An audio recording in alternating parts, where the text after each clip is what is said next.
நம்முடைய பிதாவாகிய தேவனாலும் கர்த்தராகிய இயேசு கிறிஸ்துவினாலும் உங்களுக்கு கிருபையும் சமாதானமும் பெருகுதாக.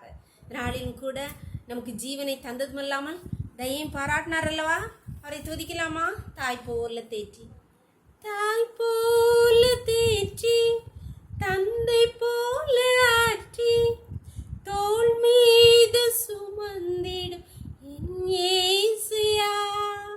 தாய் போல தேற்றி, தந்தை போல ஆற்றி, தோள் மீது சுமந்திடும் என் இயேசுயா. உம்மை போல புரிந்து கொள்ள யாரும் இல்லையே, உம்மை போல அரவணைக்க யாரும் இல்லையே. நீர் போதும் என் வாழ்விலே இயேசுயா, நீர் போதும் என் வாழ்விலே. மலை போல துன்பம் என்னை சூழும் போது அதை பனி போல உருகிட செய்பவரே. கண்மணி போல என்னை காப்பவரே. உள்ளங்கையில் பொறித்தென்னை நினைப்பவரே. நீர் போதும் என் வாழ்விலே இயேசுயா, நீர் போதும் என் வாழ்விலே. ஒரு வேத பகுதி வாசிக்கலாமா? ஏசாயா 66 வசனங்கள் 12-14 வரை. கர்த்தர் சொல்லுகிறது என்னவென்றால், இதோ நான் சமாதானத்தை ஒரு நதியைப் போலவும் ஜாதிகளின் மகிமையை புரண்டு ஓடுகிற ஆற்றைப் போலவும் அவளிடமாக பாயும்படி செய்கிறேன்.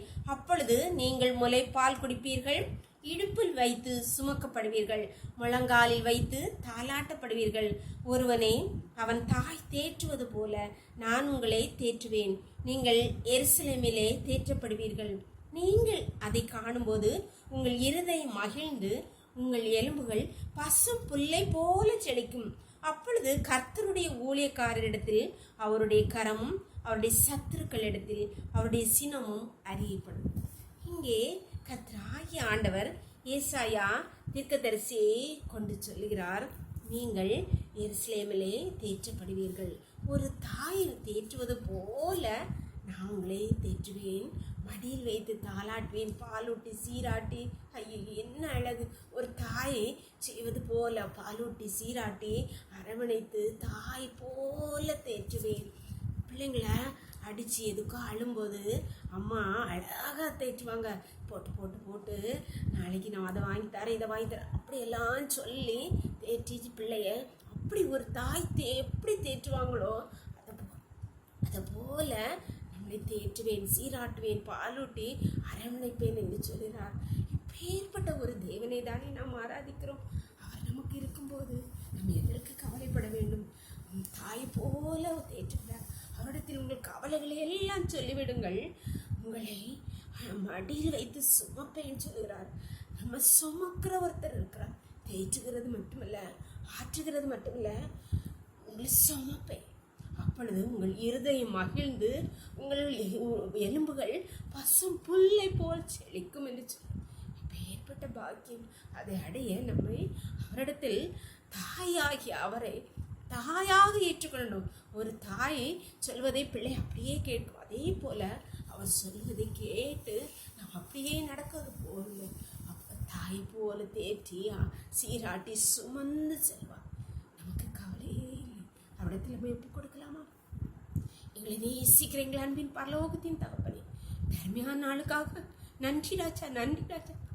எங்கள் தகப்பனை போல தோல் சுமந்து தாய் போல மடியிலே வைத்து சீராட்டி பாலூட்டி சுமந்து ஆட்டி தேற்றுகிறோம். எங்கள் பரலோகத்தின் தகப்பனே, உண்மை நாங்கள் தெய்வமாக கொண்டிருக்கிறோம் ஐயா. நாங்கள் எவ்வளோ பாக்கியமுள்ளவர்கள் கர்த்தாவை, எவ்வளோ கிருபை பெற்றவர்கள் கர்த்தாவை. எங்களுடைய கவலைகள் எல்லாம், எங்கள் கண்ணீர்கள் எல்லாம், எங்கள் துக்கங்கள், பாடுகள், எங்கள் வேதனைகள் எல்லாம் நான் சுமப்பேன்னு சொன்னீங்களேப்பா. அப்பொழுது உங்களுக்கு மகிழ்ச்சி உண்டாகும். உங்கள் எலும்புகள் பசும் புல்லை போல் ஆகும். அமைநாடு இப்பொழுது அடையாளோடு இணைந்திருக்கிற ஒவ்வொரு பிள்ளைகளுடைய வாழ்க்கையில் நீங்கள் அப்படி செய்வீங்களாக தகப்பனே. தாயை போல சுமப்பீங்களாப்பா. அவர்கள் மகிழும்படியாய் செய்வீர்கள். அவர்கள் எலும்புகள் பசை புல்லை போல் செழிக்கட்டுமையா. உம்முடைய கரத்திலே தாழ்த்தி தருகிறோம். இந்த ரோக்களை மூடி மறைச்சுக்கோங்கப்பா. சகல துதியும் கனமும் வல்லமையும் பலனும் ஞானமும் எங்கள் தேவாதி தேவன் ஒருவருக்கே செலுத்துகிறோம். இயேசுவின் மூல ஜெபங்கள் நல்ல தந்தையே. ஆமென், ஆமென். God bless you. கர்த்தர் உங்களை ஆசீர்வதிப்பார்.